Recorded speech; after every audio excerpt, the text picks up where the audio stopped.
ভিক্ষুক রাস্তা দিয়া যায় আর জমিদারের পুত্র বধূও যায়।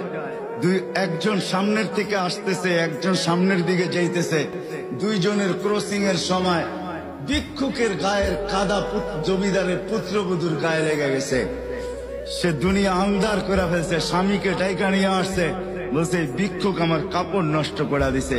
সে শুধু ভিক্ষুক ছিল না, বৃদ্ধ ছিল। বৃদ্ধ ছিল না শুধু, জীর্ণ ছিল, শীর্ণ ছিল। শরীরে কাপড় ছিল না, ফাটা চিরা কাপড় ছিল। পায়ে জুতা ছিল না, পেটে ভাত ছিল না। জমিদারের পুত্র সইতে পারে নাই, যৌবনী শক্তি সয় তো সয় কি কইরা।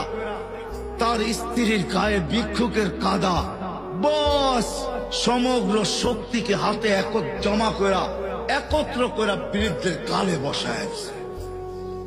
বৃদ্ধ কিচ্ছু বলে নাই, শুধু উপরের দিকে তাকায় দুই তিনটা শব্দ উচ্চারণ করছেন।